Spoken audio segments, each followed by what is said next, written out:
Growing up in Australia, Kylie Magner always loved horses.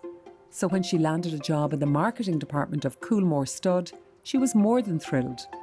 But things worked out very differently from what she had envisaged. I came to Tipperary in 1998 on a working holiday visa with plans to stay for 6 months. And 22 years later, I'm still here. Let me guess, was a man responsible? Yeah, partly a man and a job. I was really lucky to land probably my dream job at the time. And then 6 months later, I met my husband, Billy, in McCarthy's pub in Tipperary in Feathered. And we were married probably a year and a half later. In 2004, Kylie and her husband Billy bought a small farm near Moyglass with the intention of stabling horses. As their family grew, they realised that they needed to make the farm more productive. But the poultry business they have here today started out as little more than a hobby. When we moved back to the farm here in Moyglass, we purchased 10 hens, and after probably about 3 or 4 months of eating a huge amount of eggs, we started selling them to our friends and neighbours, and that's how it really started for us. We loved hens, we loved poultry, I loved farming, so I was determined that it was something on the farm that I was going to work out rather than going to get an off-farm job. And I guess for us, they seemed like a really great way to get the whole family involved in a business, an on-farm business. Today, the Magners have around 800 laying hens on their 20 acres. They pretty much have free range over that 20 acres.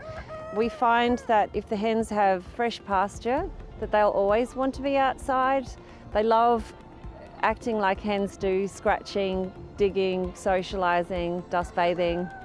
Yeah, it's really free range. The Magners sell their eggs at markets and to restaurants and shops.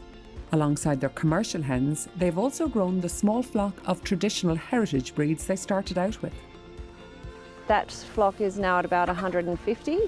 Obviously they aren't as prolific egg layers as these hens, but we sell those in a special box and they sell out each week. So we could probably double our numbers, we still couldn't meet the demand for those eggs. While the commercial hens may lay far more eggs, it's only for a very limited time. The reality of these hens is that they're bred to really lay very consistently for a period of 12 months, and then the laying rate goes right down. So we've been keeping the hens for 24 months, which is an extra 12 months. But normally most big sheds would cull their flock after 12 months. Hens that have outlived their usefulness in large operations usually end up as pet food. The Magners didn't like the idea of that, so instead, Kylie decided to use them to create a chicken bone broth. Really, there's nothing in here, ingredients that our grandparents probably didn't use as well. So we've just placed in an organic onion, our own garlic that we grew ourselves this year, and then we use organic carrots, mushrooms, ginger, and that's actually an Irish organic seaweed. The key to making a really good broth is an aged bird that's had a really good, healthy outdoor life. Why is an older bird better? So the older the bird, basically they've spent a lot more time on their feet, so the bone is much more developed and you've got a lot more minerals to actually draw upon. I think the broth is really, it's a fabric of so many different cultures. And Ireland obviously has a long heritage of agriculture, and so many people had chickens in the backyard. When they stopped laying, they ended up in a pot. I bet your kitchen smells lovely when the broth is on. Yeah, it's amazing the smell that comes off it. Such a comforting smell, isn't it? Yeah, and it's amazing when we first started going to the markets, and especially probably some of our elderly customers, they would buy the broth and they'd come back the next week and they'd say, oh my gosh, that's like my granny's kitchen. So it really is, it's not just a smell, it's a memory.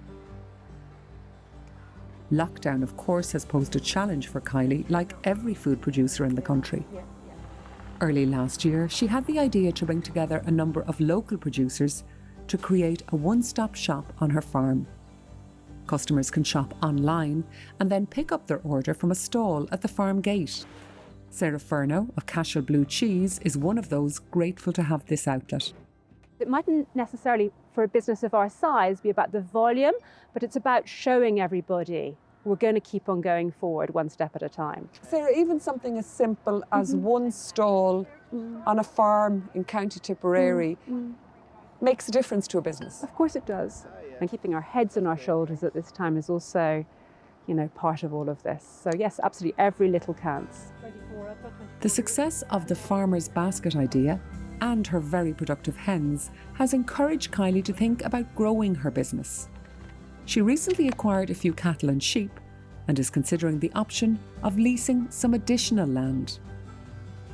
Sustainability for us is important. The sustainability of the environment that we're in, which includes our own family's sustainability. Providing highly nutritious food for our local community is so important to us, and something that I think in the future is something that we'd really love to develop more. You landed in a good spot, Kylie. Yeah, I'm happy here. I wouldn't go anywhere else.